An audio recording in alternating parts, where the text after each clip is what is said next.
दोस्तों, धनीराम मित्तल का नाम तो शायद आप सबने सुना होगा। पेशे से तो वो एक ठग था, एक चोर, लेकिन हिंदुस्तान के सबसे शातिर चोरों में से एक, जो अपनी जिंदगी में अनगिनत बार जेल गया। इतना शातिर कि 40 दिनों तक जज बनकर कोर्ट जाता रहा। धनीराम मित्तल की जिंदगी और उससे जुड़े कुछ खास किस्से आइए जानते हैं इस वीडियो में। दोस्तों, धनीलाल मित्तल का जन्म सन 1939 में हरियाणा के भिवानी में हुआ।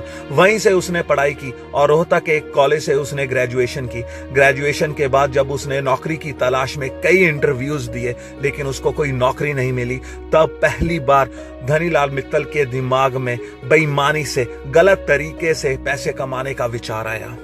धनीराम मित्तल रोहतक आरटीओ दफ्तर के चक्कर लगाने लगा। आरटीओ दफ्तर में आने जाने लगा। आरटीओ दफ्तर में कैसे काम करवाए जाते हैं उन पर नजर रखने लगा। क्योंकि वो पढ़ा लिखा एक शातिर इंसान था, इसलिए वो थोड़े ही दिनों में समझ चुका था कि आरटीओ दफ्तर में कैसे काम होते हैं, कैसे काम करवाए जाते हैं। सन 1964 जब धनीराम मित्तल 25 साल का था, उसने फर्जीवाड़े का काम शुरू कर दिया। वो लोगों से पैसे लेकर जाली पेपर बनाने लगा। 4 साल उसने रोहतक में फर्जीवाड़े का काम किया और खूब पैसे कमाए। उसके बाद वो जाली पेपर के साथ साथ जाली डिग्री भी बनाने लगा। उसी जाली डिग्री की मदद से सन 1968 से लेकर सन 1974 तक उसने रेलवे में बतौर स्टेशन मास्टर की नौकरी की। उन 6 सालों में वो कभी पकड़ा नहीं गया। इसी से आप अंदाजा लगा सकते हैं कि जाली पेपर बनाने में, जाली डिग्री बनाने में उसे कितनी बड़ी महारत हासिल थी। 6 साल बाद जब वो स्टेशन मास्टर की नौकरी से भी बोर हो गया, तो ज्यादा पैसे कमाने के लिए उसने गाड़ियों को चोरी करके बेचना शुरू कर दिया। उसी दौरान वो कई बार जेल गया। पुलिस बार बार उसे अरेस्ट करती, वो छूट जाता, फिर उसे अरेस्ट करती, वो फिर छूट जाता। अब वो वक्त था जब धनीराम मित्तल वकीलों को पैसे नहीं देना चाहता था, वकीलों की फीस नहीं भरना चाहता था। इसीलिए उसने राजस्थान में जाकर वकालत की, खूब मेहनत की और LLB की डिग्री हासिल की। उसी के साथ साथ हैंड राइटिंग और ग्राफोलॉजी की भी पढ़ाई की, लेकिन उसने गाड़ियों को चोरी करने का काम जारी रखा। LLB की डिग्री लेने के बाद जितनी बार भी वो जेल गया, उसने अपना केस खुद लड़ा। वो कोर्ट से चार्जशीट की मांग करता, अपने केस को खुद ही स्टडी करता, अपना डिफेंस खुद तैयार करता और अदालत में अपनी पैरवी करता। कहते हैं कि वो अपने आप को इतनी अच्छे तरीके से डिफेंड करता था कि कई बार उसने भरी अदालत में अपनी दलीलों से पुलिस वालों को ही शर्मसार कर दिया। धनीराम मित्तल ने अपनी जिंदगी में 1000 से भी ज्यादा गाड़ियों की चोरी की। उसके खिलाफ 130 FIR दर्ज हुई। वो अपनी जिंदगी में कुल 94 बार जेल गया। उसने सारी चोरियां राजस्थान, दिल्ली, हरियाणा, पंजाब, चंडीगढ़, इन इलाकों में की। वो अपनी जिंदगी में इतने कोर्ट कचहरी के चक्कर लगा चुका था कि उस वक्त के जज उसे पहचानते थे।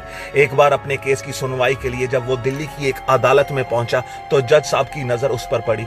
जज ने उससे कहा कि तुम फिर से यहां आ गए, और गुस्से में जज ने धनीराम मित्तल को कोर्ट रूम से बाहर जाने के लिए कहा। धनीराम मित्तल 2 और पुलिस वालों के साथ कोर्ट रूम से बाहर चला गया। बाहर जाकर जब वो तीनों चाय पी रहे थे, तो धनीराम मित्तल ने उन दोनों पुलिस वालों से कहा कि जज साहब ने मुझे जाने के लिए कह दिया है, इसलिए अब मैं जा रहा हूं। ये कहकर वो वहां से चला गया। पुलिस वालों को लगा कि धनीराम मित्तल कोर्ट रूम में चला गया होगा, लेकिन जब धनीराम मित्तल के केस की सुनवाई का वक्त हुआ, जज साहब ने उसे आवाज लगाई, तो पता चला कि वो वहां से फरार हो चुका था। पुलिस वालों के भी हाथ पैर फूल गए। कहते हैं कि उस वक्त जज साहब को भी हंसी आ गई और उन्होंने कहा कि वो थोड़े दिनों में दोबारा फिर से पकड़ा जाएगा। धनीराम मित्तल अपने बुढ़ापे तक चोरियां करता रहा। उसने अपने बुढ़ापे का भी खूब फायदा उठाया। दरअसल जब वो बूढ़ा भी हो चुका था और वो किसी गाड़ी को चोरी करते हुए पकड़ा जाता, वो उस वक्त लोगों से कहता कि मैं एक वकील हूं, अब मैं बूढ़ा हो चुका हूं, इसलिए गलती से मैंने चाबी आपकी गाड़ी में लगा दी।